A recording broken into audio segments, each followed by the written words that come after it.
Is your money mindset holding you back not only from making more, but feeling good?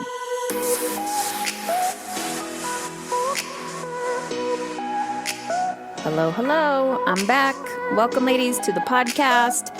And I'm really excited for today's conversation. I'm going to be sharing with you an interview that I did with Denise Duffield-Thomas. And I'm going to introduce her in a moment. But before we dive in, I want you to really pay attention to today's conversation. We are going to be talking about money, but we're talking a lot about women in general, our beliefs, traditional trauma, and really stepping up and into who we want to be. If you've been following me for a while or listening to me, you understand that I am very aware of the pain and the discomfort of motherhood, and also how it feels to be a woman in modern culture. Of course, we all have our own different life experiences, upbringing, and my goal is to help you feel alive, to guide you back home to yourself. And we have two paths. We can constantly focus on what's not working, or we can shift our energy and attention to a growth mindset. What are we going to do about it? How are we going to show up?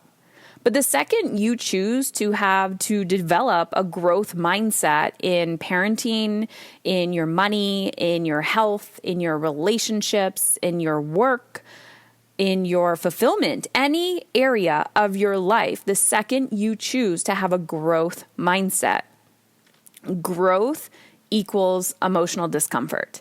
And this is what I teach people inside of my programs. This is what I teach people in my book. This is what I teach people in every time I open my mouth to talk. And I walk around the world seeing women and men constantly stuck in a lack mindset. And I truly, truly believe in this day and age, the world does not benefit from your exhaustion. It does not benefit from your lack of fulfillment. It does not benefit from you feeling not enough. So our job as individuals is to show up for ourselves so that we can show up for other people. And if we first cannot show up for ourselves, then to show up for other people by showing up for ourselves. In the coming weeks, you're going to hear from me more and more and more. And I'm also making this podcast more interactive and doing live podcasts where you can come and listen and ask questions and interact. And in order to do that, we typically send out the invite to my text list. So if you want to be invited and be the first to know when I host the next live podcast, then where's that accent coming from? Make sure you are on that list. You can text me at 313-710-5199. 313-710-5199. It's a US-based phone number, and I don't think it works for international people. So 313-710-5199. Text me, get on that list, and just say hello. Make magic happen. And yeah, we're going to dive in. So Denise Duffield-Thomas is a money mentor for the new wave of oh God. Let me start this again, and I'm not editing it. Denise Duffield-Thomas is a money mentor for the new wave of online entrepreneurs who want to make money and change the world. She helps women charge premium prices, release the fear of money, and create first-class lives. Her book, Lucky Bitch, Get Rich, Lucky Bitch, and Chillpreneur gives a fresh and funny roadmap to living a life of abundance without burnout. Awesome. Okay. If you do not know Denise, you need to know Denise. She's been around for a very long time, and you can check her out online, all of her amazing free resources at denisedt.com. DeniseDT.com. And if you're thinking to yourself, I'm not an online entrepreneur, I'm not an entrepreneur, listen to this. You don't even need to own a frickin' business to change your money mindset. Let's make magic happen. Let's dive in. I want to hear from you. What did you think? Take a screenshot and tag me and Denise on Instagram at Heather Chauvet. Let's dive in. Denise, welcome to the podcast. Heather, thank you so much for having me on here. I'm so excited to chat today about all things money and living our best lives. Yeah, the contrast, which is constantly there for us. And we were just talking previously about, we have so many of these conversations, or I'm sure you have so many of these conversations, and every community or podcast host has their different take on it. And I think for women, it's a little bit of a different conversation, especially when it's around motherhood. And I attract a lot of women who have the desire for more. And then it's like, but. So I know that's what you're all about. And I just wanted to why take a stand for money? Like, why was that your thing that you grabbed onto and you were like, I'm going to go out there in the world. This is part of my message. Well, for a long time, I wasn't going to teach about money. I was very focused on how do I make myself free and independent. And for me, that was completely directly correlated to seeing not only my mother, but my grandmother, all my aunties who were really trapped in situations. And I couldn't understand as a kid. I was just like, well, if you're constantly bitching about your bad husband, like, just leave him. And now, obviously, on the other side of it, as a grown-up myself, I'm like, well, they couldn't because they didn't have any money to do it. And not only didn't have the money, but the jobs available to them were really inflexible or just not conducive to raising kids by themselves. And so I knew in my 20s, I was like, well, I have to be independent. I have to make my own money. And entrepreneurship for me was a real struggle, I would say, for the first couple of years, especially because I didn't realize the depth of insecurity and lack of confidence around money that so many of us have grown up with.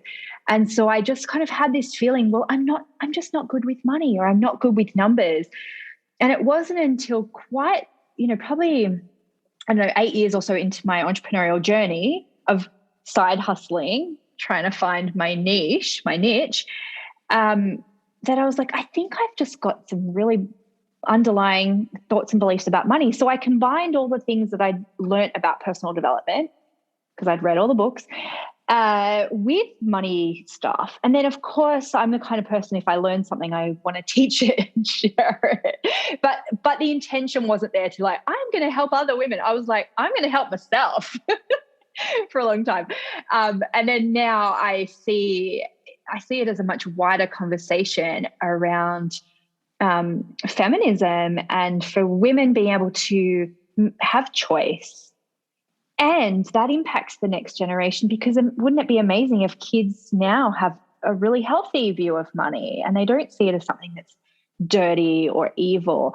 And we crowd out that conversation because there are a lot of evil, rich people in the world, let's face it, who don't care about the environment. They don't care about children. They don't care about what's, making the world a better place for anyone except for themselves. And so now I've got a deeper understanding of that. And that's what I'm super passionate about. When was that always there for you, that about like money and feminism, or did you realize that as time went on? Like you alluded to it, that in your 20s, you were like, just leave, just go. And then didn't really realize like the barriers in place. Do you remember when you had that aha moment? Well, I thought feminism was a real dirty word for a long time. I think I did too, to be honest with you. I was like, I'm an independent woman, I'm good. And then I was like, oh, this is deeper. For sure. And now realizing there's so many different types of feminism, but also realizing feminism is about equality for everybody. Yeah. And I would say I came to that really late, embarrassingly enough. And there's something there for me about when I had my first baby, I really felt like, oh my God, there are women who do this on dirt floors. Mm. And it really made me feel connected to humanity in a way that I hadn't before. And I'm not saying you have to have kids to have that, not at all. But for me, I think that did make me feel connected to the world in a different way.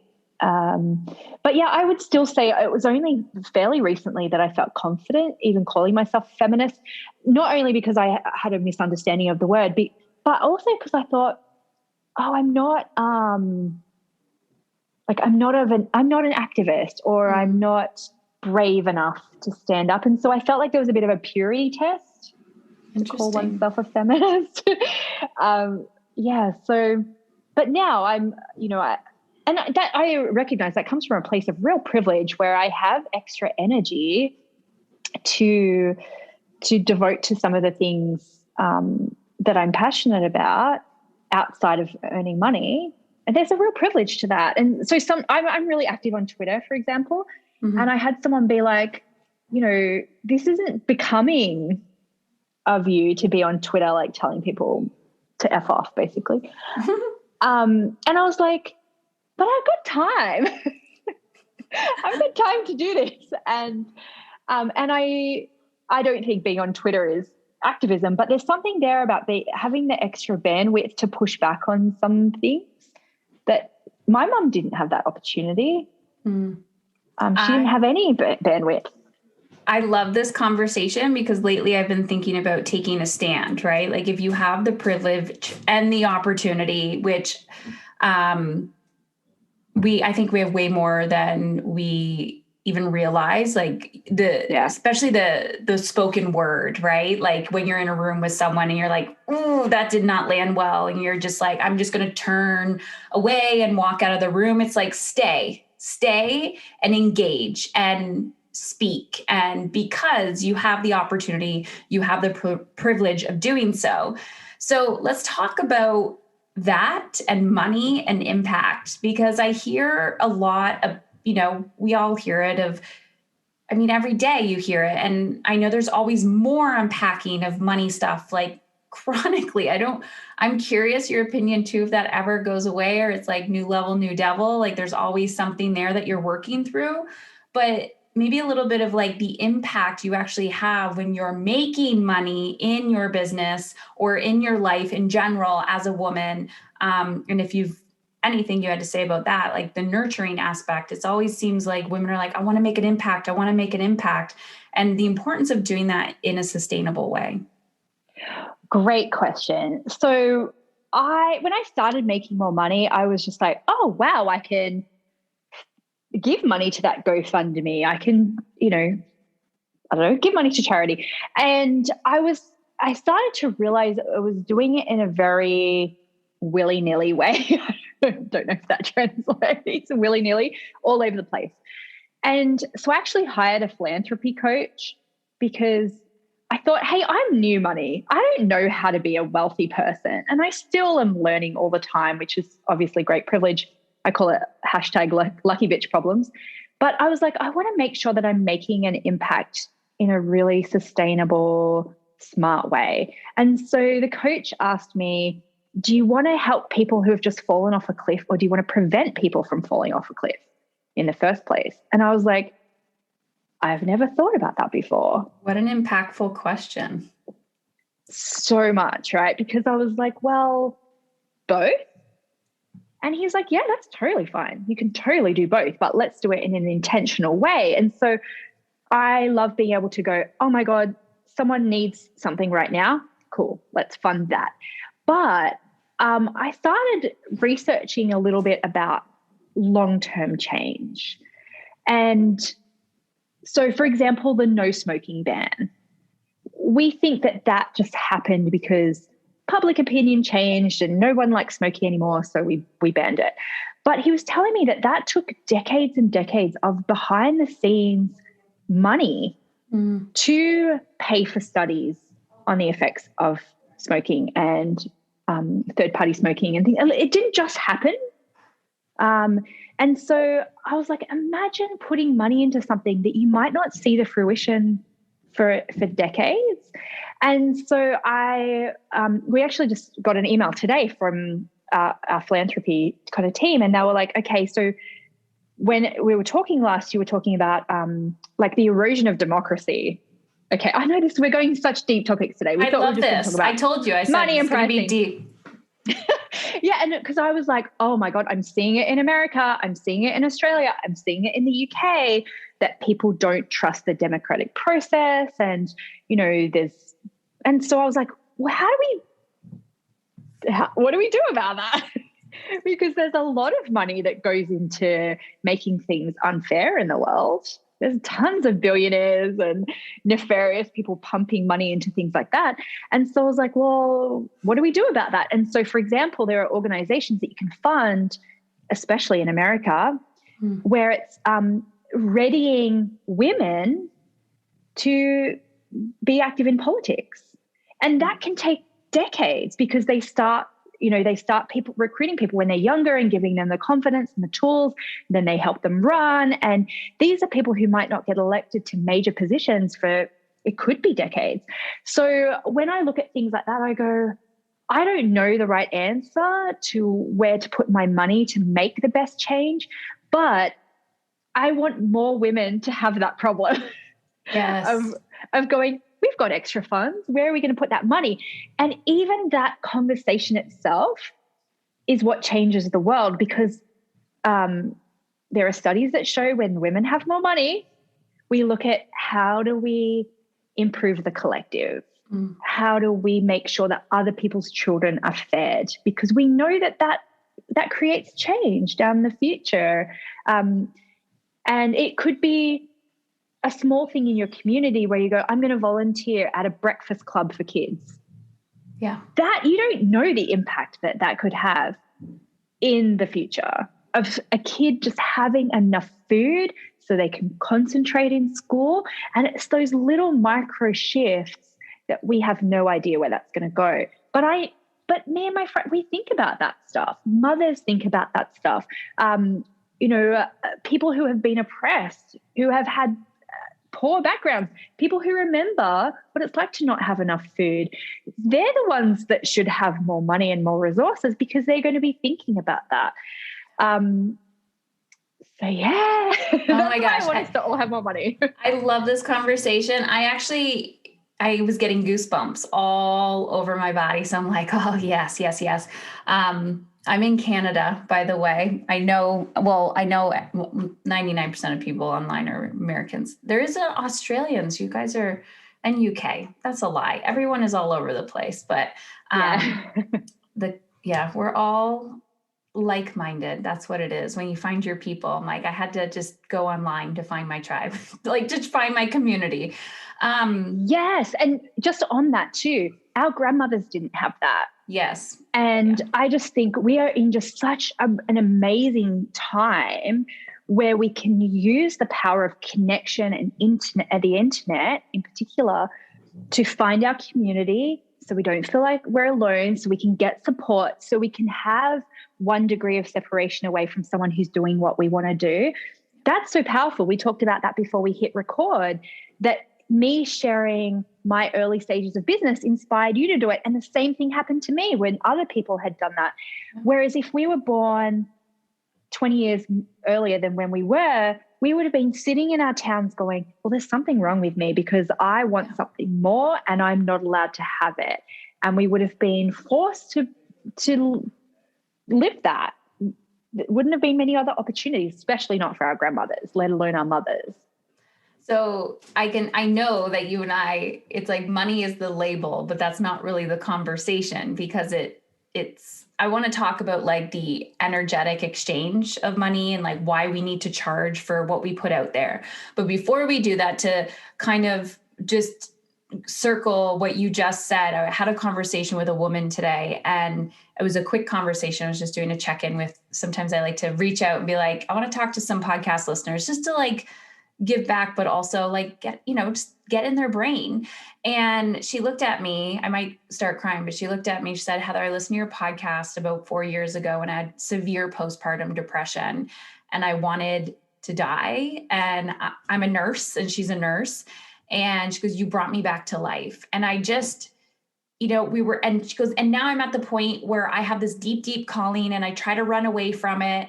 And And I said, where would you be if I didn't podcast? And she's like, what do you mean? I'm like, where would you be if I didn't podcast and you didn't hear my story? She's like, I don't know. I'm like, I'm passing the baton to you. Like, you now have to go tell your story. Wow. You don't have an option. This calling is there. And the more you ignore it, the bigger it's going to get. And so, that's what we try to do, is run away from our truth because it scares the crap out of us and no one else is doing it. So regardless, we're not going to label it as coaching. We're not going to label it as online business. I mean, you could be doing anything in the world, but when those desires are screaming at you and you're like, I want more, I want this, I want to make an impact. Where does money come into play? Because I see so much of women overgiving. They're like, it's so easy for me. It feels so good. Can we talk a little bit about why the exchange is so important? Yeah, gosh, there's so much in that. So one, I think it's just so ingrained in us to just give and want to contribute. And again, if we went back, I don't know, 50, 100 years, those of us who had that desire to help, we were probably the medicine woman in town, or everyone's friend, or the doula who went and helped everyone's babies being born. And we did it for no money, because that's part of the collective, or we did it for eggs and chickens and a bartering kind of thing. And that's fine. That's great. But we do live in a world where money is our exchange, and we can't hold ourselves back because there are enough disadvantages put on women, on people of color, people with disabilities. There's enough of that from the world anyway that we have to be in our own corner and accept that money is the currency of the day, and it can allow us to help other people. So I think we have to get right in ourselves around that, of going, okay, it's safe for me to charge anything, and that's valid. I think the other part of that is often, for example, you had an online community, and I see people do this a lot, where they create like maybe a free Facebook group to help people with a particular thing, or they're a part of the community. That is seen as totally invisible work. And it's a lot. Like, it takes energy to hold space for people, to listen to people, to hold a community together. But it's just not being quote unquote work, right? So we have to get okay with that. And realizing how much we can do with our money. We can build schools, we can feed children, we can create our dream house, we can employ other people. And that's okay. That's okay too. So I find then the actual mechanics of it, like asking for a pay increase, raising your prices, stopping bartering arrangements, putting together a course, all of that stuff's logistics. That's the 20%. 80% of it is unpacking our stories around money, and the stories within that, and the nuances within that, because I still have not run out of things to talk about. I've been teaching Money Bootcamp, which is my money course, for 9 years. And every single time we have a call together, I'm like, oh man, that's new stuff I had never even thought about. Because we have our own experiences, how we grew up, the contrast between what we had and other people had, the stories that our family instilled in us around women, or around what professions we wanted to go into. There's so much to unpack. The stories that we heard from film and TV, from other people, from the lineage that we grew up in, the cultural norms that we grew up in. There's endless amounts to unpack around that. And it doesn't take perfection. It just takes a willingness to be curious and to start pulling out those threads, and seeing what meaning we put behind that, and unpacking that, and giving ourselves permission to earn money even though we're not perfect, because you're never going to be. Ooh, I like that last one. Giving yourself permission. And I find it's like the discernment of how do I want to receive it? And what does that look like? Just because there's a different way to do it, or a new funnel, or okay, now there's Clubhouse, or there's this or that. It's like, what am I choosing? And really constantly coming back to that space of what works for me, what feels good, what feels aligned in this season. It may shift if you move a different season. Yes. And I'm so glad that you brought that up, because we obviously go through different seasons of age stuff, right? And some people choose to have kids and some people don't. Our bodies shift and change over time too. And I can see perimenopause on its way, right? And even seeing now, because no one never talks about it, so I didn't see, but I'm in these perimenopause groups where women are saying, I've suddenly lost all this confidence at work and I'm not going to go for that promotion. I can't handle that extra level of responsibility now. And I was thinking, oh my God, there are so many layers to disadvantage around women and money. Mm-hmm. And we have to honor that. I see so many women who have really young kids and they're not getting enough sleep and they're beating themselves up about, oh, I'm not where I should be. And it's like, yeah, you're not getting enough sleep. Yeah. Like, be gentle and compassionate with yourself. People with chronic illnesses who are beating themselves up about not being in the hustle culture, mm-hmm. And you can't. But the opportunity that we have is to create leveraged income, to create passive income sources, to use technology to help us with different things in our lives. That's the opportunity. It doesn't mean it's going to be perfect or easy for everybody, but I think that season thing is so important. But giving ourselves the buffer, so then if a hard season comes along, it's not going to derail us. And you and I both live in countries with socialized medicine, for example. You see in America, some people go bankrupt because of one little illness, and if you can have enough and build those safety nets for yourself, then you can ride out those waves that, again, our grandparents didn't necessarily have that opportunity. They got pregnant, they had to leave their jobs. Yeah.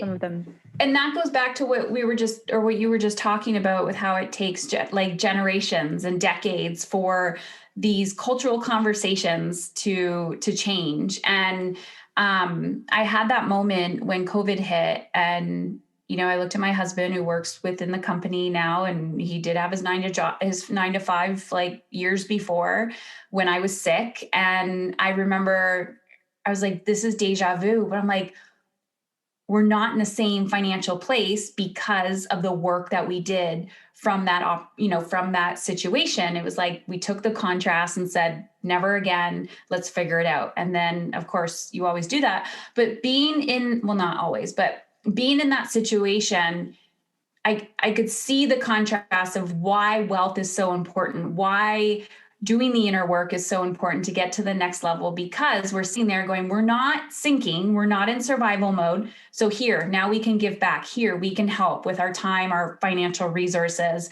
in doing so that not everyone is in the exact same place in survival mode. And I'm curious your personal feelings on being a role model. I tell people, I'm like, you got to practice what you preach. What advice would you give your friend? Okay, great. That's the advice that you need right now. And stepping into that as leadership, as women, regardless if it's in business or money or whatever, because the impact that really has on how we're going to change the conversation and the world. Totally. I would say that I really shied away from that for a long time. And here's the shift that I made that made all the difference. In the online space as well, there is a lot of smoke and mirrors sometimes. And especially now, people are really, creating a brand for themselves. But I think the pressure to be perfect really impacts a lot of us. And we think, well, okay, I will get on camera and I will go for speaking gigs, but only after I've lost, that last dress size that I'm looking for, or I I don't look like a leader, so I'm not allowed to do it. Or I can't show that part of myself because people won't like it. And so for me, what really helped is going, oh my God, I am so passionate about women and money. I'm okay to contribute to this conversation and not put myself on this pedestal. I'm going to say it first. I'm not Oprah. I'm not Susie Orman. And that helped for me, because then I was like, well, I don't have to be the one. I don't have to be the leader of the leaders. I don't have to be the guru. I'm a contributor. So if someone says, I don't like your take on this, I'll go, that's totally fine. It's one perspective. And I encourage you to go read other money books and other entrepreneur books. I am not your source of everything. Part of that too was getting over my ego of being the go-to girl. And I was the go-to girl for all my family, and I still kind of am. And I had to practice saying, I don't know. That's not my area of expertise. And that hurt, because I was always like, but I can figure it out. I can be everything to everyone. And I still have to work on this today to not be everything to everyone. To work on one of my inner things is I'm responsible for everyone. I am responsible. And I don't know if that's just, I had a really young mum growing up. I'm oldest of 4. But there's something there about the pressure that we put on ourselves to be perfect. But as you said, Heather, that lady wouldn't have heard your story, well, if you hadn't done it in the first place, but there was something in it that was like the key to her lock for that moment in time. Yeah. And so we do have to get over ourselves sometimes and go, is this going to be helpful to at least one other person? Cool. That's enough. Not everyone at every stage of their life and every problem that they have, but will it contribute to someone's life where they're at? Yes. And this is why I also say to people who are brand new in business, I go, look, sometimes people need to hear it from someone who's not too far away from their situation. Yeah. And like, I am so far away now from those real desperate moments of my first year in business where you like feel like you're going to die when you publish your first blog post. Like you feel like suddenly everyone's going to see you and jump on you and pile on. And it's so scary. I'm over a decade past that. And so someone needs to hear it from someone who was there 6 months ago, a year ago, 2 years ago. And that's why it's so important. I heard actually someone say about Billie Eilish is just did this photo book kind of memoir thing, right? Mm-hmm. Someone was like, how dare she create her first memoir? You have to be like 90, like how arrogant. And I'm like, but teenagers aren't going to read a 90-year-old's memoir. Yeah. They want to hear it from someone who is in the same boat as them, who they look up to and relate to. And that's why we all have a voice. Mm. We all have a right to speak up and share our experiences because it will help someone. The only caveat to that is I think it's hard to share when you're in it because that can be yuck depending on what it is. Yeah. If you're just blurting your pain out on somebody, that doesn't always work. Or like you don't have to share everything in your life either. There's something there. So yeah, everyone's voice is valid. I just think if everybody stepped into their truth, we all did the inner work, but everyone stepped into their truth. Like you just said, it's that key for somebody. And it gives you the freedom to just go, I'm going to be me. Like, I'm going to be me. I'm going to have, I don't know. I think it was like, whether it was you or your assistant, it was like, is there video? Do I need to put a bra on for this interview? And every time I've watched you, like in the last decade, it's been like, it's refreshing. Oh, good. Oh, good. And not only are you like, I get to be comfortable, but I get to be me and give somebody else permission to do the exact same thing. And I just did the audio of my book and oh my goodness, my childhood shit came up so hardcore because I make up words. And he's like, Heather, that's not even how the sentence was read. And all my shame and crap came up. And I was like, fuck this. When I podcast, this does not sound like this. And he's like, I know, you just got to get through it for audibles. And I thought to myself, When you are just you realize all the conditioning that we have, the education, the you're not enough, and how regardless of who you are, your children, we need to let go of the pressure of like, they're going to fail or I'm going to fail or I'm failing. It's like, no, we just need to accept who we are. And really lean into that. But I think that's the whole freaking purpose of life, is just to become ourselves, become of who we are. Definitely. And you know what? The only tool I really teach is self-love and acceptance. And, even in my Money Bootcamp, so much of it is rooted in like, it's okay, you're enough. And we come at it from so many different angles, but that's what it really comes down to. And that's all I teach my kids. We have conversations around money where I try and like not give them the things that I learn about money, of like, money is dirty. I go, hey, we don't put money in our mouth. We take care of money in our family. Just little things like that. But I teach them self-love. And so every night before bed, we do self-love affirmations, because then everything else falls into place around that. And that doesn't mean it's always going to be perfect. But I was just, reflecting on like when I've seen people who look like me, like on TV or in brand photos or something, I'm like, oh my God, it changes people to see someone who looks and sounds like them. And we all have so many excuses, about our weight, our appearance, our accent, everything. But that's so powerful to see that diversity, and someone needs to see it. I love that. So what is it's always nice to give our younger selves a pep talk. What would you say to that younger version of you? Maybe when she was starting on her own personal development journey and really digging deep into her money stuff. What did she really need to hear? You are enough. That's it. You are enough. Take the pressure off. Because I just remember, especially actually corporate life was very scary for me too. I would sweat a lot at work. I always had anxiety about what I was saying and how I looked. And, and I think if we can just teach younger people that self-love and acceptance, and I do think this generation has it more than we did, because it seems to be part of who they are, of loving and accepting each other. And they still have that anxiety, but that's really the only thing we all need to work on. Yeah. That's it. It all comes back to love. It all comes back to love. And I know you talk a lot about this, but just to wrap it up, is seeing money as a relationship. Can you explain that? Because some people don't get money, your relation to money. Yeah, it's funny because we barely even spoke really about money in itself, because I think money is just a tool.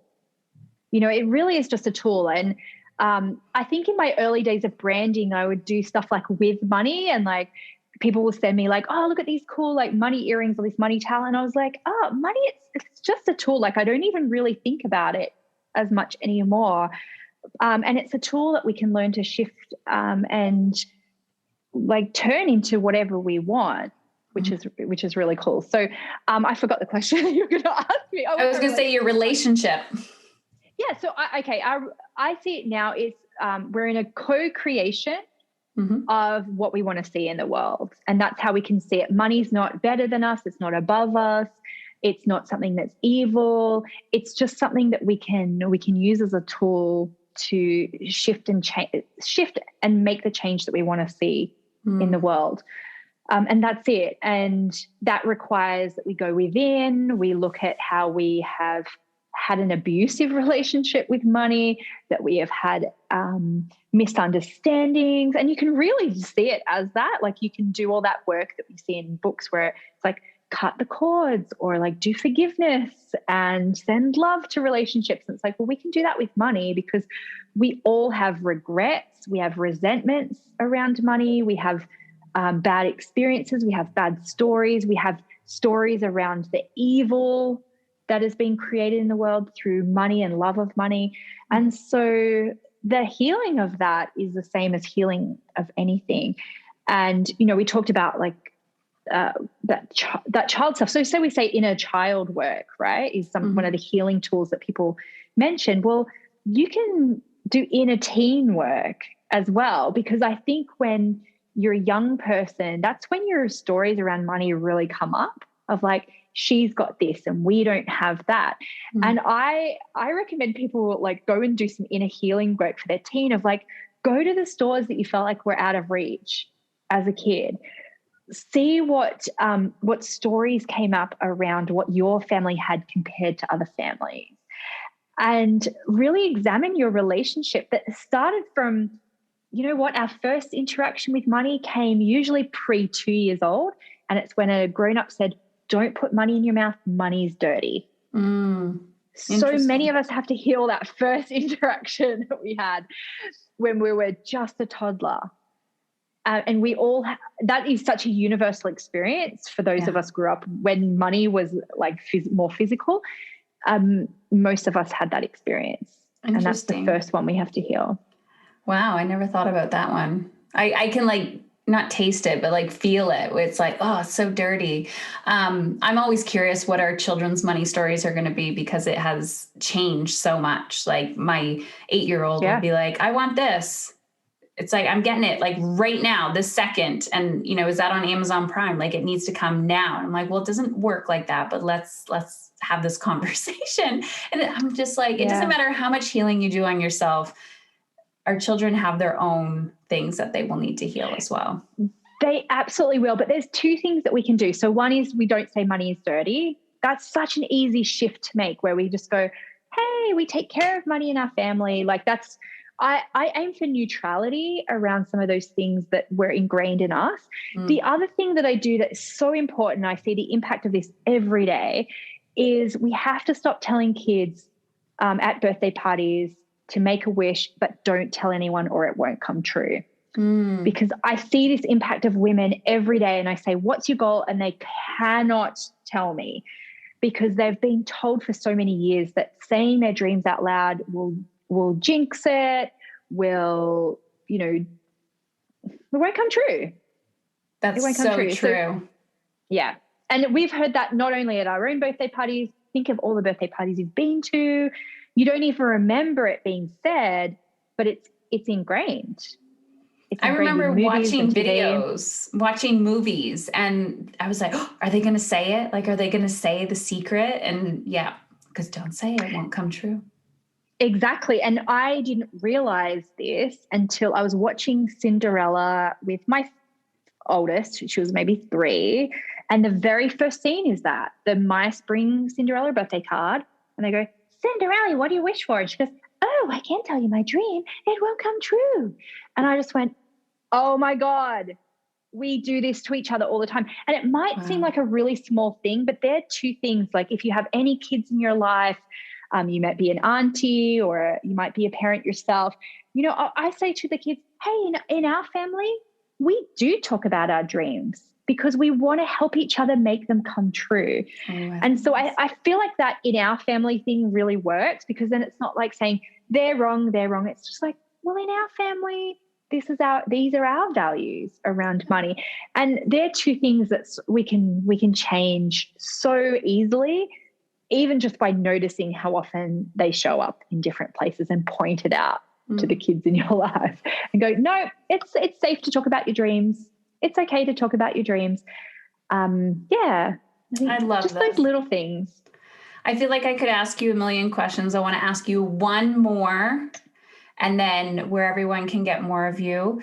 How do you know when it's time for you to heal another money block or look at something? Like, do you have a cue or something that comes up for you?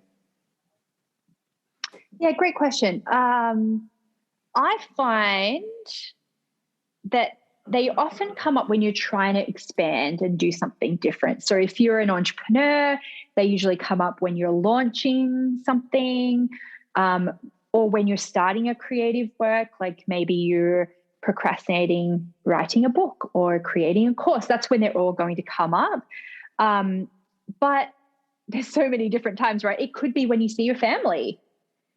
You might think, oh, I'm all good. And then you see your dad and your dad's like, you know, what are you charging for this? Are you qualified?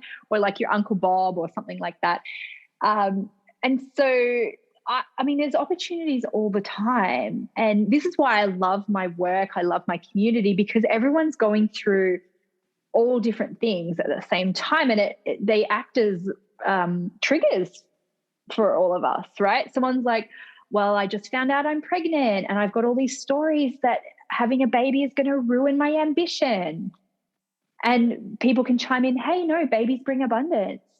Someone else might be like, I have a family member who's going through a tricky time and I feel really guilty about earning money when there are people suffering in the world. And so I think like because I'm in that community, I get a chance to get triggered every day and examine. So I think it's important to be in conversation with people who are curious. Yeah. So we're not in like trauma all the time, but a real place of like, oh, wow, I have that too. How interesting. Or I have it in this different way. Or, oh, wow, I used to have it. And this is how I solved it. So I used to think that there was a certain amount of money that was like, oh, now I'm cured. And, like I make great money. I live a very abundant life, and I'm still finding new triggers all the time. And that's refreshing. It's just life, right? Yeah. It's life. Yeah. I think it's like a big one for me is, Go ahead. Sorry. I was just going to say a big one for me is guilt, but I had that when I wasn't earning any money. Mm-hmm. And so, yes, I still have this feeling of like, well, who am I to be so abundant when there's suffering in the world? But I used that as an excuse to not get even started on my business for a long time. Mm-hmm. So at least now, yes, I still feel that guilt and helplessness that the world isn't perfect, but I have some abundance to share around that. And then that brings up, that will bring up new stuff of like, well, how much is enough to give?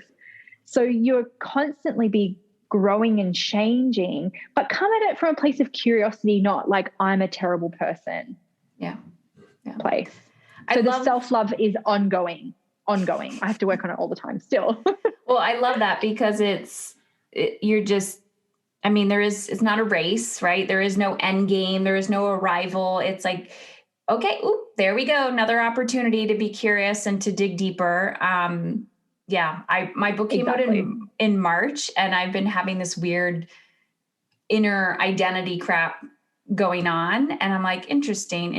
It's like, there's always going to be something to unpack and unfold. And I think when you choose entrepreneurship, just like parenting, I always say parenting is personal growth on steroids. And I truly believe business is the same. It's just, maybe you wouldn't have healed as quickly because you're just like, got to rip off those layers. And sometimes the wound doesn't even have time to like put a little scab on top before you're on to the next one.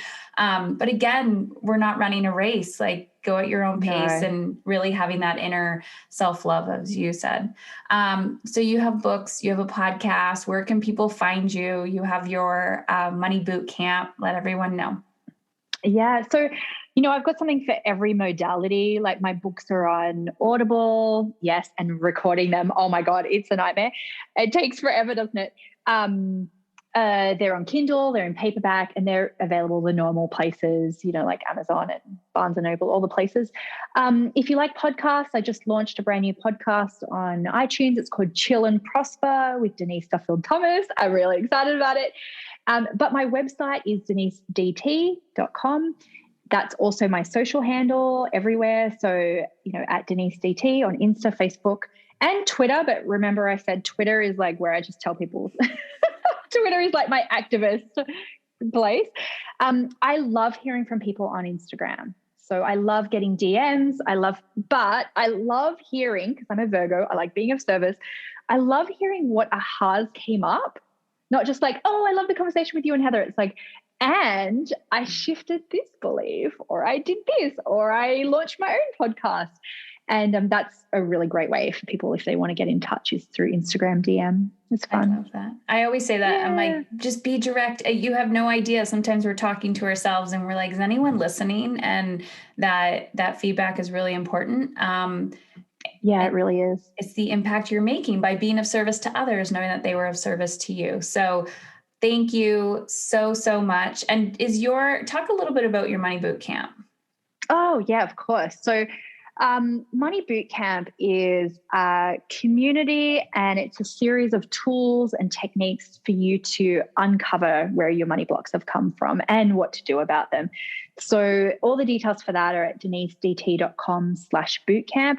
We've had over 7,000 people go through that, and it's a really beautiful, supportive community too, where people are, and this is the funny thing, people are making their first dollar in their business and they're making their first $1 million, and everyone is equal because it's the same work, which I love. It's the same mindset work that you have to do, whether it's your first dollar or your first $1 million.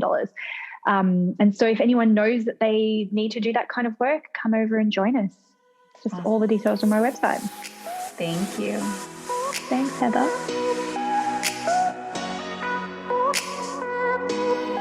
Well, that's it. And I wanted to thank you for listening today, because I truly believe you are exactly where you need to be. And now I have a favor to ask. In exchange for the value you've gained from this free podcast, I'd be forever grateful if you would leave us a review on iTunes. Share the show with at least one woman in your life who you feel would benefit, and or take a screenshot and share it on social media. And always feel free to tag me at Heather Chauvin. The world does not benefit from your guilt and fatigue. The world needs more women who are willing to unlearn everything they've been taught. Women who are courageous enough to feel good and not let guilt run the show. I believe you are that courageous woman. To see if my community and coaching is the right fit for you and your big vision, the relationships you desire, the money, time, energy that you know deep down you are capable of creating, then head on over to heatherchauvin.com/work with me. That's Heather Chauvin, CHAUVIN.com/work with me, and take the next step in the right direction. Taking a stand for how you feel means you are taking a stand for how your children show up as adults. And if you have a personal question or topic you'd like me to answer on the podcast, text me 313-710-5199. 313-710-5199. You are so worthy of feeling good. Now go do some scary shit.